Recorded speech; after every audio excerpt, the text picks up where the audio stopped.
No, this is a you problem. No. It's not me. It's definitely you. Tell me you've never had a client who was a total nightmare to work with. You can't. Because you and I both know that when you're working with clients, some of them are gonna be a total pain in the ass. But how do you deal with those clients? Do you just put up with their BS and take the retainer hoping that they'll treat you better? Or do you stand up for yourself and put your foot down? Well, in this video, I'm gonna break down the exact script we use at our agency to either realign with our clients or fire them. The right way, of course. And make sure you stay till the very end of this video because I'll be giving you this exact script to download for yourself. Now, before we get into the script, let's share a few warning signs or red flags that you might be experiencing right now that made you want to click on this video in the first place. Number one, the client is always asking for more work than they paid for. They're constantly asking you to do things that you didn't promise them. They're always going outside the scope of work, but they justify it and they make you feel bad too, so you just do it. Number two, the clients don't pay their invoice on time.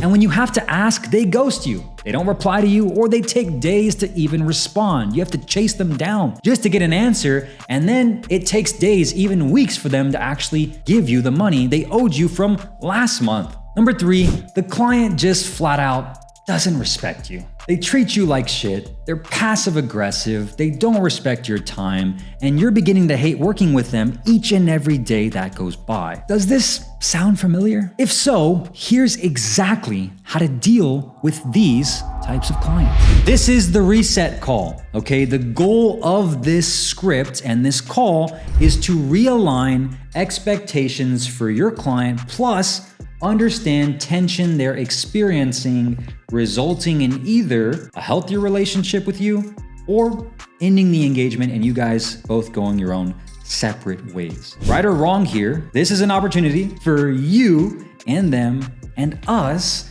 to learn if there's a communication breakdown in your process, plus still lead with integrity and make sure you guys end on decent terms. Sound good? Okay. Let's get into it. Part one, message to the client. This is a script that you send to the client when you want to have this reset call. Again, after those red flags that we've just discussed. You say, hey, client first name, thanks for your message, or simply, I'd like to get on a call ASAP with you to find the best solution for you, this problem, and moving forward. Again, you're giving them a direct message, letting them know you want to chat. All right, you hear what they're saying if they're complaining about something, or you just want to chat with them because you're complaining about them specifically. Make sense? Message them, okay? That's part one.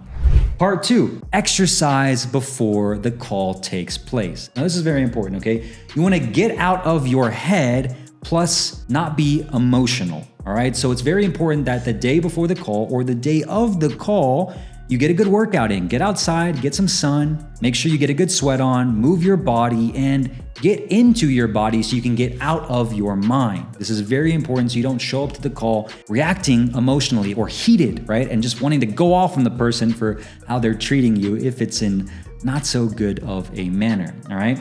So if the client scheduled via a link that you sent them rather than that same day, block off time on your calendar beforehand and give yourself some space to really make sure you exercise and get in a good frame of mind. Make sense? Part three, preparation. You have to prepare before this call. You don't want to show up to the call and just kind of start spewing things randomly and not have your argument made beforehand. Again, you want to make sure you're prepared and they feel like you're actually taking this very seriously because this is a serious call, okay? So before this call, write out explicitly the ways in which the client has been unruly and or broken boundaries, okay? These will be used for realignment during the call together. So for examples here, right? If they're messaging you after hours and expecting responses like instantly from you, let's say it's like 12 o'clock at night, you know you're sleeping and they're in a different time zone for some reason and they're like, hey man, why aren't you replying? It's been 1 hour, it's been 2 hours, it's been 3 hours. It's like, I'm sleeping, dude. What can we do here, right? You know that I'm in a completely different time zone. Where's the disconnect, right? Number two, if they're being disrespectful to you or your team, you cannot tolerate this because how they treat you and your team is a direct reflection of how and what you're willing to tolerate. It's not good for you. It's not good for your team. Nobody on your team likes working with someone who's disrespectful, all right? So it starts with you putting your foot down. Number three, changing directions with projects consistently, okay? This can happen a lot of ways. For example, going outside of scope of work, right? Asking you to do more than what they're actually paying for, or changing the project completely, which you've already put tons of time, energy, effort, and hours into, and then them saying, we're gonna scrap all this and start over. And you're like, dude, you already paid me for this. Now you're asking me to do double the amount of work. You gotta make sure that you have your argument prepared beforehand. And those are just a few examples of how to come prepared to the call with your argument made. Part 4, the reset call. First, you want to start off with an intro. So you start off the call very direct. Hey, client first name, thanks for getting on the call with me.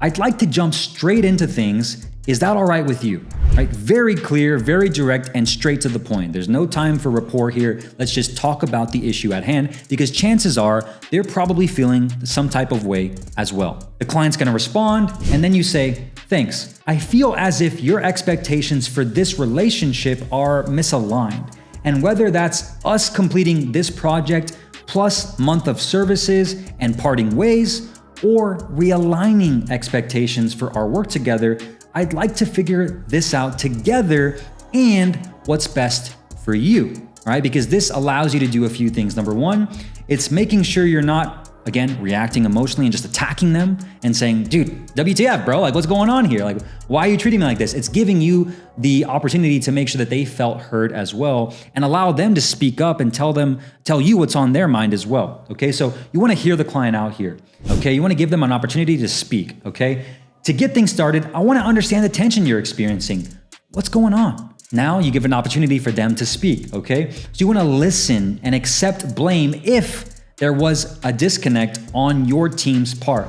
Because again, look, we can be honest with ourselves for a second. If you're trying to get deals through, sometimes you might say things that you know you probably shouldn't have said on the sales call, or you overpromised too much, and now you're having to deal with the consequences of being stretched too thin. You have to take extreme ownership for yourself and for your team and for your company. If you said things that you were gonna do that they're asking for that were outside your scope of work, or you did promise them direct communication access to you at all hours of the day, those are things that you have to take extreme ownership of and take full responsibility about, because they're expecting what you just told them. So before you just blame them for everything, you have to take extreme ownership of what you told them and what you promised and what they're expecting, because sometimes in sales, sometimes things are said that you don't really mean. So take extreme ownership, thank them for the feedback when necessary, and communicate that you hear them.